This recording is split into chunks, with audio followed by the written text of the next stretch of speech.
fighting over a fish. I think I won. I one-handed that guy again too. Good one. Oh man. Need help, anybody? No, I'll get him. I don't want you claiming bullshit. How did that happen? Oh guys. This. The fish I needed.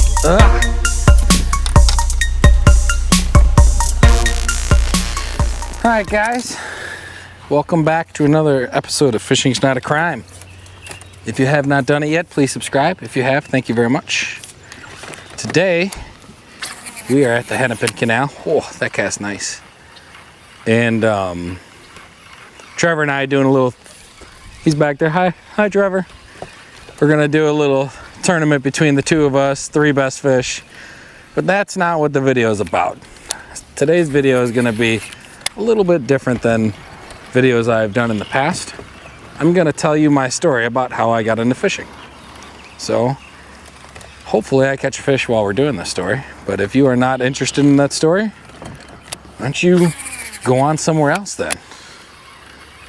So let's backtrack to when I was a youngin' and my dad was taking me fishing. My dad, you know, God bless his heart, never really did much besides bobber fish or cast some on the bottom. And so, oh, Trevor just got smashed and he missed him. So like, that's all he ever really did was bobber fish and cast on the bottom and let it sink, which is fine with worms.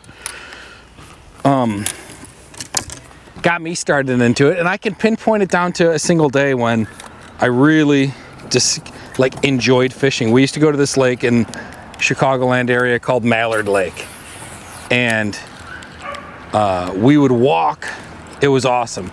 We would have to park and then like walk through the woods and then down this path and all the way around to the backside of the lake where nobody ever went. And we were fishing there one day, and there's like this little creek on the side, like overflow almost. And my dad's fishing in the main lake with, you know, with shiners or fatheads or whatever kind of minnows he had, and I was fishing in this puddle basically with worms. And I was catching bullhead after bullhead, and then they're only like this big, but I caught like, felt like 50 that day. It was probably only like 10, but I was catching so many of them there. I caught a big snapping turtle, and that day it kind of just like solidified fishing for me. Like, I liked fishing before, but after that I caught all those fish. That was awesome. I wanted to fish from then on out. So then fast forward a little bit further, my parents went through a hard time and got divorced. My dad left the house. My mom was going to school and working a job. So basically, all I had for me was fishing. And fishing has always been a constant in my life. Is like, my life has not been the easiest. It's not been the hardest compared to other people, but I've gone through a lot. But fishing has always been the constant. It's always been there for me. And so I started fishing more and more. I would ride my bike a couple miles to the bait shop and get worms, and then ride my bike a couple miles to East Branch, another forest preserve lake, and I'd sit there all day fishing with the bobber and a worm, just watching it. And it was calming and it was peaceful to me. It, like, with all the turmoil that was going on in my life at that point, it was really like good for me. That probably saved me from doing some really stupid stuff. And then, so to keep going forward, the first time I really was exposed to lures was this guy named Adam, that my mom and dad used to be his youth group leader. And as he grew up, he kind of became a strong male influence in my life, and he showed me how to start fishing with lures. And like, I didn't even believe lures worked. It wasn't like I had no faith or confidence in any kind of lure at all. And he would throw these rooster tails, these gray and black rooster tails. And we were up at, what was the name of that? Like, not Crystal Lake, but it was way up north, just before you get to the Wisconsin border in Illinois. And I was throwing a rooster tail on a little ultralight, and I watched a smallmouth come up and smash it. And I totally missed it. But after that, I was like, oh my God, these lures. That was the biggest fish I've ever seen. That was a 10-pounder, which obviously wasn't.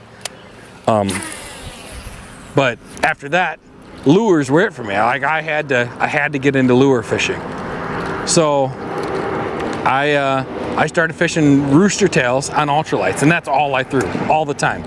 And I was catching fish. It was awesome. I was loving life. It's never gonna get better than this. This is the best thing ever. Then I start fishing with this drug dealer. I'll leave his name out of it.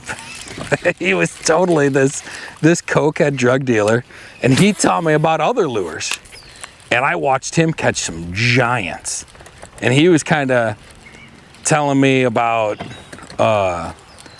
like Rapala countdowns, and that's pretty much all he threw, but how to like pause them and work them differently. So I started throwing a little bit of that. And my dad had gotten remarried at that point, and my stepbrother Dan, which love you Dan, man. I wish you lived closer. If it wasn't for the distance between Dan and I, we would be doing this channel together. We started filming bass fishing together years ago, like when I was 17, back on the camcorders, you know, like it was legit. But so Dan and I started fishing together, and like we really kind of started getting into fishing. He was throwing like an inline spinner just like I was. He called it Old Faithful, and man, did he catch a lot of fish on it.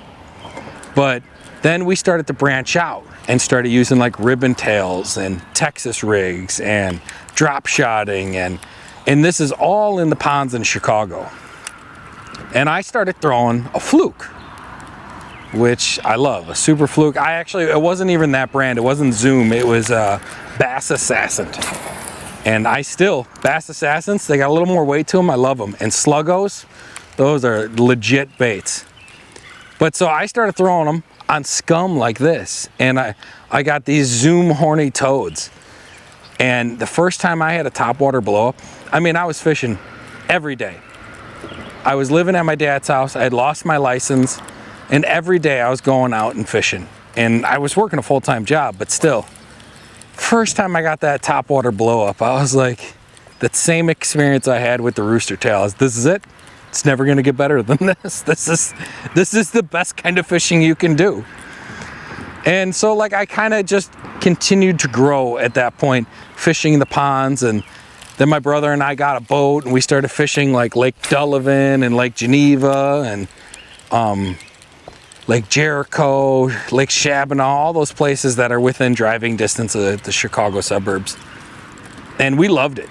We didn't do good all the time. We caught fish throwing spinner baits and stuff like that, but he had a family and I didn't have a family yet, so I started to get into tournament bass fishing and realized that as good of a fisherman as I thought I wasn't anything compared to these guys. These guys had $50,000, $60,000, $70,000 boats, and they were catching fish when I didn't even know what to throw. So I started growing and just continued down that road in the tournaments, and that brings us to today. I mean, that's been a journey. I'm 35. That's been a 30-year journey for me. I mean, and there's been lots of milestones in between there that I can remember, like that day with my dad when I caught all those bullheads, solidified that. That day when I got that hit on the rooster tail, solidified that. One time my mom and I, well twice, we went whitewater rafting, and she knew I liked fishing, so she made it possible for me to go fishing. And without anybody's help, all by myself with a new body of water, I was catching tons of fish. So, you know, like there's just these pivotal points in your life that you can look back and say, wow, this is why. And of course my phone is ringing. It's my mom, look at that. I'm gonna ignore her. This is why, sorry Mom, I love you. you know, when you look back, this is why I want to fish. This is why this is a part of my life now. And I'm just so happy that I have kids now and have friends that I've introduced to fishing that I can pass that on to them. And if, oh, Trevor just got blown. Oh, he hooked up. Look, he's got one. He's got one. Oh, that's a nice one. Yeah. Good job, man. Your patience there? I saw the patience. Wait. Trevor played the wait game. Did you see that? He waited. He blew up and he waited. He waited. Oh, there he is. Cha-ching. Cha-ching. Sorry to interrupt there, fellas. I really want to catch a fish while I'm talking to you guys, not Trevor. No, so that, holy smokes, now my phone is ringing again. It's my sister this time. Is everything okay? Oh, literally mom just called and I ignored her and then you called right away and I was like, oh shit, something must be wrong. Yeah, like I was like, oh shit, something must have happened. So, yeah. All right, I'm gonna let you go. I'll call you back later. I'm out on the water right now. Bye. Sorry to so rudely interrupt you. Oh yeah, Trevor, just so rude to interrupt me with some fish. Drag was really. So, back to my story. Since I was so rudely interrupted by largemouth bass and Trevor, fishing has just always been a part of my life. It's seen me through a lot of hard times, and I'm just so thankful in my life now that I can share it with you guys and share it with a greater community and teach my son and Trevor, who's going to teach his two sons. He's got twins that are due any day now. I can't believe his wife is letting him fish. But any chance I get to take him out right now, because I know his life is over for the next 2 years, I do it. But thanks for watching. It's a short little video. It's a little different. If you guys like it, leave some comments. If you don't ever want to hear me talk again, leave some comments. I want some comments. Do something. But that's been my journey so far. Hopefully the YouTube thing grows and I can make fishing my living. So, love you guys. Thanks for watching. Subscribe.